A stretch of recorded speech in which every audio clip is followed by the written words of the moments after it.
Assalamualaikum warahmatullahi wabarakatuh. Ketemu kembali dengan tutorial ebook statistik 1000 halaman. Bismillahirrahmanirrahim. Kita akan sharing dua jurnal tentang referensi HTMT ya. Karena memang HTMT merah ini sepertinya menakutkan sekali ya. Padahal sih sebenarnya enggak juga menurut hemat kami. Tinggal dilaporin aja. Nah, judulnya adalah HTMT merah, pengujian HTMT yang benar yang seperti apa. Oke ya. Jangan lupa untuk subscribe di channel ebook statistik 1000 halaman. Semoga tutorial kami ini memberikan kemanfaatan bagi sahabat-sahabat semuanya. Ya, judulnya adalah tentang pengujian HTMT yang benar itu yang seperti apa.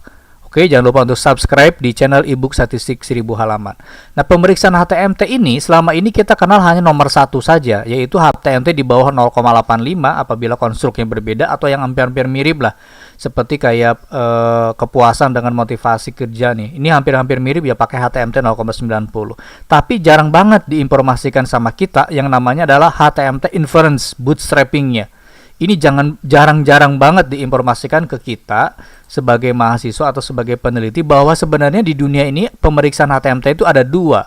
Ya, ini yang sering banget dimunculkan ke publik dan ini yang jarang banget. Padahal ini juga ada dan lebih sahih menurut hemat saya tentang HTMT inference, pengujian bootstrapnya harus di bawah 1. Dari mana referensinya? Ini dia.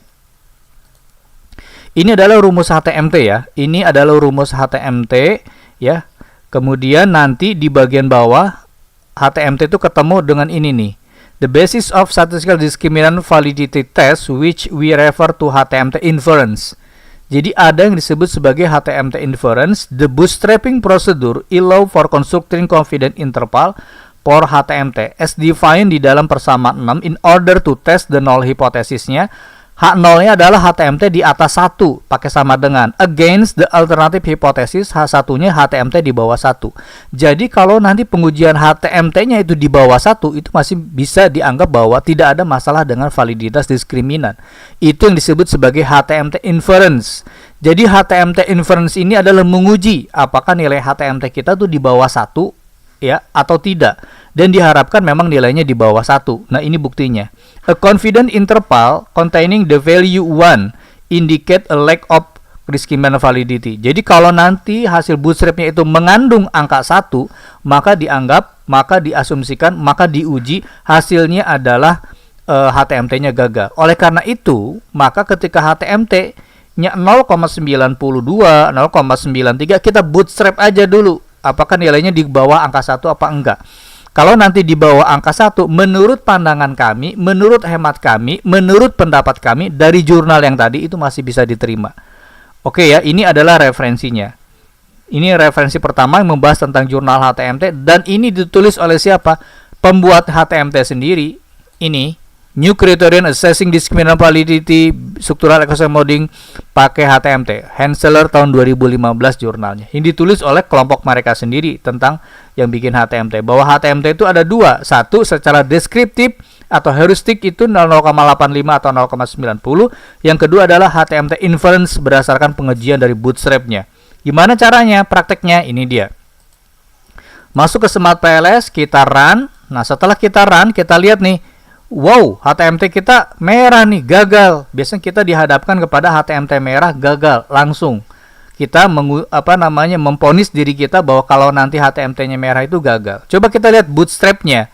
Iya kan? Nah, untuk melihat HTMT inference, nih, HTMT inference ini kita lihat di bootstrap-nya. Klik, kemudian bootstrapping, pilih complete. Ini pilihnya yang complete. Ya, ini komplit 5000 kali kita run. Apakah HTMT yang tadi merah itu benar-benar di bawah 1 atau di atas 1? Kalau sudah di atas 1 atau 1, bakal udah gagal dia. Kita lihat.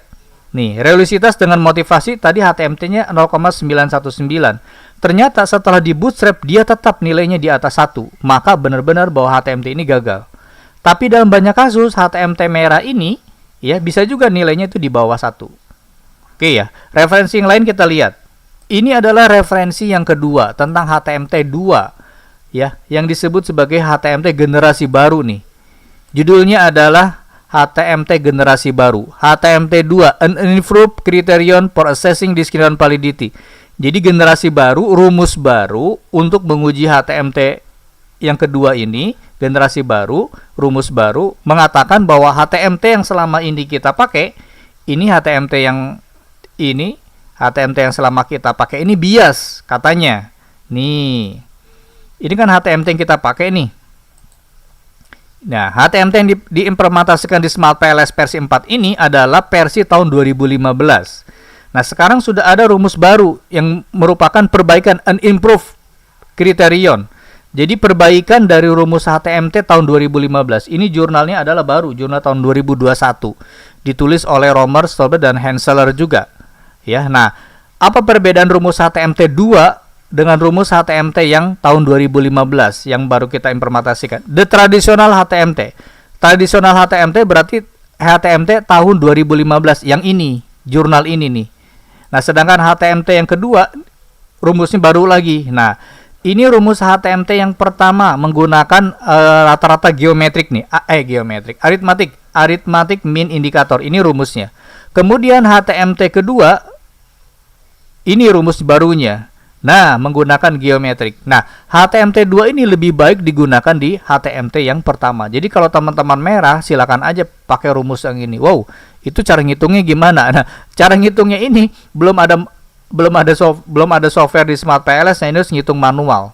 Ya, ini harus ngitung manual cara menghitung HTMT 2. Tapi di dalam jurnal ini yang saya baca, nih hasil perbandingan antara HTMT 2 dengan HTMT 1 atau HTMT tahun 2015 menggunakan Monte Carlo simulation. Jadi HTMT 2 itu lebih baik dibandingkan HTMT 1. Ya. Jadi ini adalah nanti yang akan diimplementasikan ke depan menggunakan rumus HTMT 2. Ya. Jadi teman-teman semua cara menguji HTMT itu tadi ada dua, yaitu pertama HTMT ini kalau nanti di bawah di atas 0,90 coba dulu uji bootstrapnya. Siapa tahu uji bootstrapnya itu di bawah 1, karena kalau nanti di bawah 1 masih bisa acceptable. Ya, nah ini adalah rumus yang kedua tentang HTMT yang disebut sebagai HTMT generasi kedua. Ya, generasi kedua. Tadi sih saya ketemu ya contoh HTMT yang nilainya itu di atas 0,90, tapi begitu diuji dia masih bisa. Tapi nanti saya sampaikan lagi ya di kalimat mana nih. Tadi udah saya merahin, lupa lagi nyimpennya di rumahnya. Tapi intinya bahwa kepada teman-teman semua, kalau nanti ketemu dengan HTMT di atas 0,90, coba dah di bootstrap dulu dah ya. Kebetulan contoh saya juga gagal di bawah 1 ya, tapi siapa tahu data teman-teman semua bisa di bawah 1. Ya, mungkin itu yang bisa kami sampaikan pada teman-teman semua tentang pengujian HTMT ini.